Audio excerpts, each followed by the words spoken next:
peut faire peut-être un bilan quantitatif et un bilan qualitatif. Alors en ce qui concerne le bilan quantitatif, on a des chiffres qui sont ceux du JPMDS qui datent de mi-mars. Donc aujourd'hui à peu près 19 millions de salariés qui sont couverts par la DSN, 1 400 000 entreprises et puis la profession comptable qui s'est largement mobilisée puisqu'il y a 9 400 cabinets qui sont déclarants DSN. La partie qualitative, on a eu donc des efforts importants qui ont été fournis dans les cabinets sur le début, en préparation, puisqu'on devait être prêt initialement pour le 1er janvier 2017. Il y a eu ensuite quelques décalages. Donc des équipes sociales qui ont été fortement mobilisées. Donc un coût d'investissement pour les cabinets, en espérant qu'effectivement ça amène une simplification à l'avenir.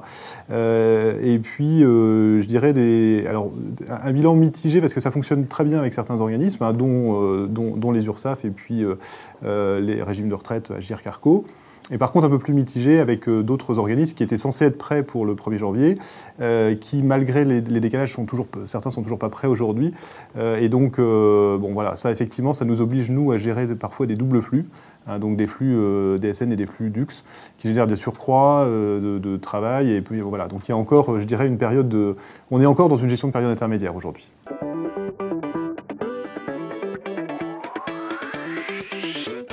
La valeur ajoutée de la DSN, c'est qu'il y a une simplification, puisqu'on n'aura plus qu'un seul flux à gérer.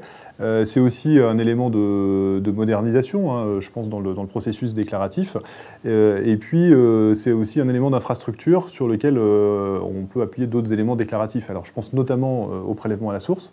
Et donc, il y a des réunions qui sont prévues avec la DGFiP, donc la Direction Générale des Finances Publiques, sur le prélèvement à la source. Et le prélèvement à la source s'appuie en fait sur le flux DSN, c'est-à-dire que le taux de prélèvement, il sera indiqué dans la DSN.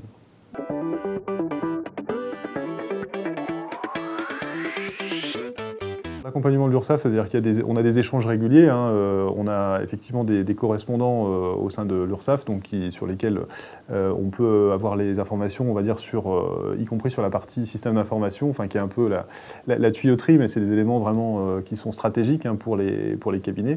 Et puis des réunions d'information qui ont eu lieu sur les rencontres de la protection sociale, on peut les citer, elles ont eu lieu.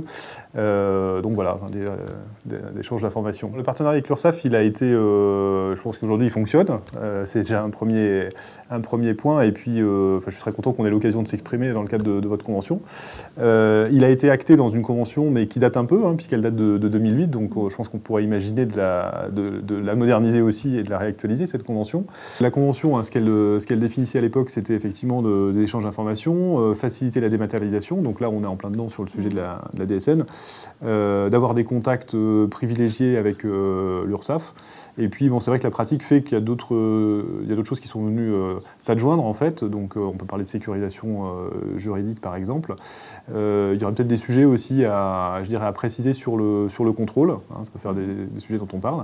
Donc ça, c'est pour, on va dire, des sujets sur lesquels on pourrait échanger sur le périmètre.